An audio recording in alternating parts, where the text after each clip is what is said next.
प्यारे बच्चों नमस्कार। मैं आशा करती हूँ आप सभी घर पर स्वस्थ होंगे, सुरक्षित होंगे और अपनी पढ़ाई भी अच्छी तरह मन लगाकर कर रहे होंगे। आज बच्चों कृतिका भाग 1 से मेरे संग की औरतें पाठ पढ़ेंगे, जिसकी लेखिका है मृदुला गर्ग। मृदुला गर्ग द्वारा रचित यह पाठ एक निबंध है। इसमें लेखिका ने अपने परिवार की औरतों के व्यक्तित्व और स्वभाव पर प्रकाश डालने का प्रयास किया है।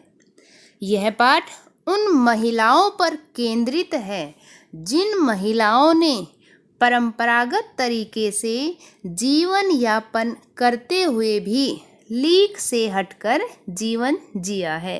अर्थात यह पाठ एक संदेश देता है कि परंपरा का निर्वाह पालन करना और लीक से हटकर यानी विचार के स्तर पर जीवन यापन करना, दोनों के बीच कोई विरोधी संबंध नहीं है। अगर हम देश समाज के लिए कुछ करना चाहें तो कहीं भी किसी भी हाल में रहकर वो कार्य हम कर सकते हैं। तो आइए बेटा, कुछ मुख्य बिंदुओं के आधार पर हम इस पाठ का सारांश समझने का प्रयास करेंगे। तो मैं उम्मीद करती हूँ आप इसे ध्यान से सुने और समझें। लेखिका अपनी नानी के बारे में बहुत कुछ जान सकी, क्योंकि लेखिका की नानी लेखिका के जन्म से पहले ही संसार से जा चुकी थी, अर्थात उनकी मृत्यु हो चुकी थी। नानी की कहानियाँ लेखिका नहीं सुन सकी, परंतु लेखिका लोगों के लिए कहानी लिखती है। लेखिका की नानी के जीवन की कहानी भी रहस्यमयी है। उसने अपनी नानी के बारे में जो कुछ समझा वह इस प्रकार था कि वे एक परंपरावादी यानी कि पुराने विचारों को मानने वाली, परंपराओं पर चलने वाली, अनपढ़ और पर्दानशी यानी कि पर्दा करने वाली महिला थी। जो भी संस्कृति उस समय उनका परिवार अपनाता था वो सारे गुण उनमें थे। उनका विवाह एक ऐसे व्यक्ति से हो गया जो विलायती संस्कृति से बहुत अधिक प्रभावित था। उनके पति कौन? यहाँ पर लेखिका के नाना की बात हो रही है। उनके पति कैम्ब्रिज विश्वविद्यालय से बैरिस्ट्री पढ़कर आए थे, यानी कि कानून की पढ़ाई पढ़कर आए थे और अंग्रेजी रहन सहन के अनुसार ही जीवन जीने लगे। परंतु नानी पर इसका कोई असर नहीं हुआ। वे अपने तरीके से ही जीवन जीती रही। उन्होंने पति की जीवन शैली का कभी विरोध नहीं किया।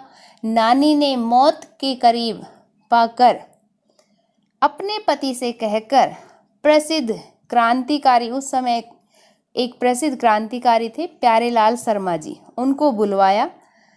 तब घर के सभी लोग हैरान हो गए। वह अपनी बेटी की शादी किसी विलायती बाबू या साहब से न करवाकर आज़ादी के सिपाही अर्थात स्वतंत्रता सेनानी से करवाना चाहती थी। किसकी शादी की बात हो रही है बेटा? यहाँ पर लेखिका की माँ की शादी की बात। अतः यह जिम्मा नानी ने क्रांतिकारी प्यारेलाल शर्मा को सौंप दिया। नानी की इच्छा से अनुमान लगाना मुश्किल नहीं है कि वे विचारों के स्तर पर अपने पति से भिन्न एवं आज़ाद विचारों वाली महिला थी। उनके मन में आज़ादी की भावना कूट कूट कर भरी थी, यानी उनके विचार बिल्कुल खुले थे और वह नाना की बातों से प्रभावित नहीं होती थी। उनके मन में जो आता था वो कार्य करती थी और देश के प्रति उनके मन में देशभक्ति कूट कूट कर भरी हुई थी। दूसरा मुख्य बिंदु है हमारा लेखिका की माँ। अब लेखिका की माँ का विवाह एक पढ़े लिखे होनहार युवक से हो गया जो स्वतंत्रता सेनानी भी था। आज़ादी के आंदोलन में सक्रिय रहने के कारण उन्हें ICS की परीक्षा में बैठने से रोक दिया गया था। उस समय बेटा भारत आज़ाद नहीं हुआ था और जो भी भारतीय अंग्रेज़ों के खिलाफ जाकर कोई परीक्षा देता था तो उसे परीक्षा में बैठने से रोक दिया जाता था। लेखिका की माँ दुबली पतली एवं नाजुक थी। उन्हें खादी की साड़ी पहननी पड़ती थी जो उनके लिए बहुत मुश्किल थी। लेखिका के पिता के पास कोई पुश्तैनी धन भी नहीं था। पुश्तैनी यानी कि पूर्वजों का दिया हुआ धन। पिता खाली हाथ थे, परंतु माँ की ईमानदारी, सुंदरता और सहाबी खानदान के कारण परिवार के लोग उनसे बहुत प्रभावित थे, क्योंकि माँ बहुत अच्छे घर से आई थी। वे निष्पक्ष तथा गैर दुनियादार भी थी, यानी वो घर के कामकाज में अधिक रुचि नहीं लेती थी। इसलिए घर के कोई भी सदस्य उनसे ज़्यादा कामकाज की उम्मीद भी नहीं करता था। उनकी केवल सलाह भर ली जाती थी। लेखिका ने अपनी माँ को भारतीय माँ जैसा नहीं पाया। वे बच्चों के खान पान में अधिक रुचि नहीं लेती थी। यहाँ पर देखो बेटा, क्या कहा है कि लेखिका की जो माँ थी वो बच्चों को खिलाने पिलाने, उनका काम करना या घर के काम काज करने में रुचि नहीं लेती थी, जैसा कि एक भारतीय माँ करती है। उन्हें किताबें पढ़ने और संगीत सुनने का बहुत शौक था। दो शौक थे, किताबें पढ़ने का और संगीत सुनने का। उनके व्यक्तित्व में दो ऐसी विशेषताएं थी जिनके कारण उनका अन्य लोगों पर अत्यधिक प्रभाव था। कौन सी विशेषताएं? पहली, कभी झूठ न बोलना, और दूसरी, एक की गोपनीय बात को दूसरे पर प्रकट नहीं करना। यानी कोई अपनी पर्सनल बात उन्हें बता देता था तो वो किसी के आगे भी उसे नहीं बताती थी। तो ये दो उनकी विशेषताएं थी। घर के कामों में अरुचि और अपनी बीमारी के कारण उनका अधिकांश समय पढ़ने, संगीत सुनने और साहित्य चर्चा में ही बीतता था। सहाबी खानदान से होने के कारण भी लोगों को उन पर श्रद्धा थी। घर में आदर मान सम्मान था। वे बच्चों के साथ दोस्त की तरह रहा करती थी। मातृत्व की कमी पिताजी पूरी कर दिया करते थे। पिताजी बच्चों का ख्याल रखते थे। अगला पॉइंट है बेटा, लेखिका की परदादी।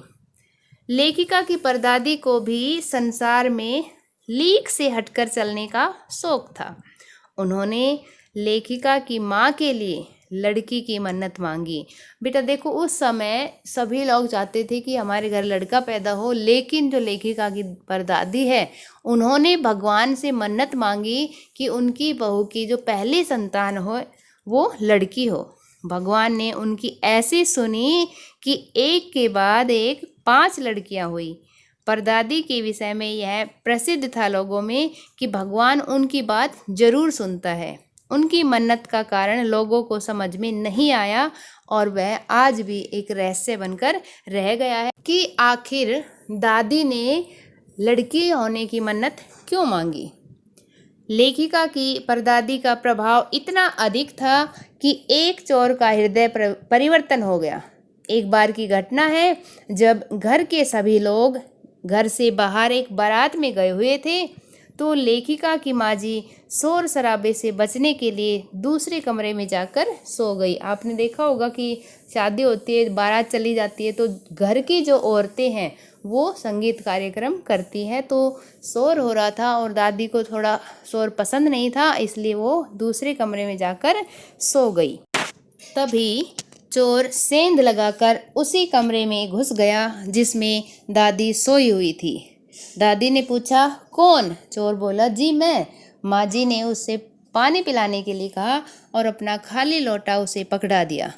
कुएं से पानी भरने के लिए कहते हुए उसने हिदायत दी कि लोटे के मुंह पर कपड़ा कस कर बांधियो और तरीके से छानियो। किसको हिदायत दे रही है? चोर को। यह सुनकर चोर घबरा गया और वह घबरा कर पानी भरने चल दिया। चोर कुएं से पानी लेकर आया, दादी के हाथ में लोटा दिया। दादी ने आधा लोटा पानी खुद पिया और आधा चोर को पिला दिया। उसके साथ माँ बेटे का संबंध बना लिया और कहा कि अब चाहे तू चोरी कर या खेती कर, अब हमारा संबंध माँ बेटे का है। चोर उसी दिन से चोरी का धंधा छोड़कर खेती करने लग गया। अगला है बेटा, लेखिका के घर का वातावरण। लेखिका के घर में सभी को निजी स्तर पर अपने तरीके से जीवन जीने की छूट थी। किसी की चिट्ठी कोई दूसरा नहीं खोलता था, न ही किसी से कुछ पूछता था कि उसमें क्या लिखा है। इन्हीं सब कारणों से लेखिका और उसके 3 बहन भाई लेखन के क्षेत्र में प्रवेश कर गए। अगला पॉइंट है भारत की आज़ादी से जुड़ी लेखिका की यादें। सन 1947 में जब भारत आज़ाद हुआ तब लेखिका को टाइफाइड हो गया था। आज़ादी के जश्न में वह शामिल न हो सकी। जो प्रोग्राम हो रहा था, उत्सव हो रहा था, उसमें जो लेखिका थी वो न जा सकी। किसके कारण? टाइफाइड होने के कारण। काफ़ी रोई धोई। तब लेखिका के पिता ने 9 वर्ष की बालिका, यानी उस समय लेखिका 9 वर्ष की थी जब भारत आज़ाद हुआ था, को ब्रदर्स कारामजोव नामक उपन्यास पढ़ने को दिया। उस उपन्यास में बच्चों पर होने वाले अत्याचारों की गाथाएं थी। लेखिका को एक अध्याय तो पहली बार में ही याद हो गया। लेखिका के मन पर इतना अधिक प्रभाव पड़ा कि उसने लेखन के एक महत्वपूर्ण अंश में यह प्रभाव दिखाई पड़ता है। जैसे उन्होंने बहुत सारे उपन्यास लिखे, बहुत सारी कहानियाँ लिखी, जादू का कालीन, मेरा नाटक नहीं, 3 किलो की छोरी आदि। तो जो किताब पढ़ी, जो पिता ने उसे दी थी, उसे पढ़कर लेखिका ने जो कुछ सीखा उन्होंने अपनी कहानियों में लिखा। अगला है बेटा लेखिका और उसके भाई बहनों का व्यक्तित्व। अब लेखिका अपने भाई बहनों के बारे में बताती है कि परदादी ने जिसके लिए मन्नत मांगी थी लड़की हो, वो लेखिका की बड़ी बहन थी जिसका नाम था मंजुला भगत और जिसे घर में रानी कहते थे। लेखिका की 4 बहनें थी और एक भाई राजीव था। चारों बहनों में लड़की होने की कोई हीन भावना नहीं थी। उस समय भी उन्हें इस चीज़ का कोई एहसास, हीन भावना नहीं थी कि वो लड़कियां हैं। चारों बहनों ने लीक पर चलने से इनकार कर दिया कि जिस तरह से और लड़कियां रहती है, घर के कामकाज में बस कर रह जाती है, इस तरह से वो नहीं करेगी। दूसरे नंबर पर थी लेखिका, जिसका घर का नाम उमा था। लेखिका से छोटी बहन का नाम गौरी और बाहर चित्रा, उससे छोटी रेणु यानी अचला, और लेखिका का भाई बताया राजीव। लेखिका का भाई हिंदी में और अचला अंग्रेजी में लेखन के क्षेत्र में जुड़ गए। अधिकतर ये लेखन क्षेत्र में जुड़ गए। लेखिका की सबसे छोटी बहन रेणु का स्वभाव बहुत विचित्र था, सबसे अलग। वह स्कूल से वापसी में गाड़ी में बैठने से इनकार कर देती थी। वह विशेष प्रकार की दबंग लड़की थी। वह अपने अनुसार जीवन जीना जानती थी।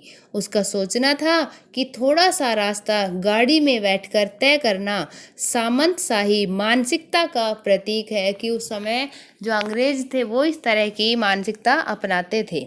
इस तरह वह बीए की परीक्षा न देने की जिद पर अड़ गई। पूछती कि बताओ मुझे कि बीए की परीक्षा देने का क्या फ़ायदा। सभी ने अपने अपने तरीके से खूब समझाया, लेकिन वह नहीं मानी। अंत में पिताजी के आदेश और इच्छा को मानने के लिए उसे मजबूर होना पड़ा और जैसे तैसे करके उसने बीए पास की। सच बोलने में वह माँ से भी आगे थी। एक बार बचपन में जनरल थिमैया का पत्र लिखकर उन्होंने फ़ोटो मंगवा लिया। तीसरी बहन चित्रा भी दबंग किस्म की थी। स्वयं पढ़ने में कम और औरों को पढ़ाने में अधिक रुचि लेती थी, इसलिए उसके अंक कम और शिष्यों के अधिक आते थे। अगला है बेटा लेखिका और उसकी बहन की शादी का निर्णय। शादी के समय उसकी बहन ने एक लड़का पसंद कर लिया और ऐलान कर दिया कि शादी करेगी तो इसी लड़के से, और यह बात लड़के को भी बता दी कि एक बार जब वह मन में ठान लेती है तो उसे पूरा करके ही दम लेती है। लड़के ने भी हथियार डाल दिए और उसी से शादी कर ली। सबसे छोटी बहन अचला ने ठीक से पढ़ाई लिखाई करके पिताजी की इच्छानुसार शादी की। ऐसा लग रहा था कि वह पूरी तरह से लीक पर चल रही है, परंतु 30 वर्ष की उम्र में आते आते उसे भी लिखने का रोग लग गया। वह पत्रकारिता और अर्थशास्त्र की छात्रा थी। लेखिका सहित सभी बहनें लीक से हटकर चली, यह उनकी विशेषताएं थी। परंतु विवाह और घर गृहस्थी के परंपरागत तरीकों को सबने निभाया। ये नहीं कि लेखन कार्य से जुड़ गई या पत्रकारिता से कोई जुड़ गई तो वो घर का काम काज छोड़ दे या अपने बच्चों पर ध्यान नहीं दे, ऐसा नहीं बेटा। उन्होंने सारे काम काज किए, सभी तरीके अपनाए और जो भी घर गृहस्थी के कार्य थे वो परंपरागत तरीके से निभाती गई। उनका सोचना था कि कोई प्रयोजन सिद्ध करने के लिए घर छोड़ने से कुछ नहीं होता, घर के भीतर रहकर भी अपनी मर्जी से जीवन को जिया जा सकता है। अगला है बेटा लेखिका द्वारा किए गए सामाजिक कार्य। लेखिका विवाह के पश्चात बिहार के एक कस्बे डालमिया नगर में रही। वहाँ की औरतों के साथ उसने कई नाटक किए, जबकि वहाँ पुरुष महिला एक साथ बैठकर पिक्चर भी नहीं देखते थे। ऐसी मानसिकता वाले लोगों को इस बात के लिए तैयार किया कि वे पराये मर्दों के साथ मिलकर नाटकों में भाग लें। 4 वर्ष तक नाटक करने के बाद जो भी धन इकट्ठा हुआ उसे अकाल राहत कोष के लिए दान दे दिया। बाद में लेखिका कर्नाटक के एक छोटे से कस्बे बागलकोट में रही। तब तक उसके 2 बच्चे हो चुके थे जो स्कूल जाने की उम्र में पहुंच गए थे, लेकिन वहां कोई ढंग का विद्यालय नहीं था। विद्यालय खोलने के लिए वह कैथोलिक बिशप के पास गई। उनसे बहस हुई और बहस के बाद यह तय किया कि वह स्वयं अंग्रेजी, हिंदी और कन्नड़ 3 भाषाएं पढ़ाने वाला प्राइमरी स्कूल खोलेगी। ये बेटा यहाँ पर कैथोलिक बिशप का नाम आया है तो वो क्रिश्चियन थे, ईसाई थे और उन्होंने मना कर दिया कि यहाँ पर सभी धर्मों के बच्चों के लिए कोई स्कूल नहीं खुलेगा। कोई भी मदद देने के लिए उसने मना कर दिया, लेकिन लेखिका ने हार नहीं मानी और उसने स्वयं अंग्रेजी, हिंदी और कन्नड़ 3 भाषाएं पढ़ाने वाला प्राइमरी स्कूल खोला और बाद में कर्नाटक सरकार से मान्यता भी दिलवाई। उसने अपने बलबूते पर ऐसा एक प्राइमरी विद्यालय खोल दिया जिसमें अब अन्य अफसरों के बच्चे भी पढ़ने लगे। लेखिका ने अपनी छोटी बहन रेणु के बारे में क्या कहा कि लेखिका स्वयं को अपनी छोटी बहन रेणु से कम आंकती है, फिर भी लेखिका अपने जिद्दीपन के कारण हर जगह सफल रही, विशेष रूप से लेखन के मंच पर। एक बार की बात है, वह एक घटना बताती है कि रेणु बहुत जिद्दी थी। सन 1950 में दिल्ली में 9 इंच तक तेज बारिश हुई। रेणु की स्कूल बस नहीं आई। सबने उसे स्कूल जाने से मना किया कि स्कूल बंद होगा, वह नहीं मानी। अपनी धुन की पक्की होने के कारण 2 मील पैदल चलकर गई और उतना ही पैदल चलकर वापस आई क्योंकि स्कूल बंद था। रेणु की अकेले स्कूल जाने की धुन और उससे उत्पन्न रोमांच कितना एकाकी और मज़ेदार रहा होगा। चारों तरफ उसने पानी ही पानी देखा होगा, सुनसान सड़कें, बहुत ही आनंद आया होगा। लेखिका का मानना है कि सचमुच अपनी धुन में मंजिल की ओर बढ़ते जाना और अकेलेपन का मज़ा ही कुछ और होता है। तो बेटा ये है हमारे पाठ का सार। इसमें लेखिका ने अपनी नानी, माँ, दादी, घर के वातावरण, भारत की आज़ादी से जुड़ी कुछ यादें, भाई बहनों के बारे में, अपनी शादी के बारे में, अपने द्वारा किए गए सामाजिक कार्य के बारे में वर्णन किया है। तो बेटा मैं उम्मीद करती हूँ आपको ये पाठ अच्छे से समझ आया होगा। धन्यवाद।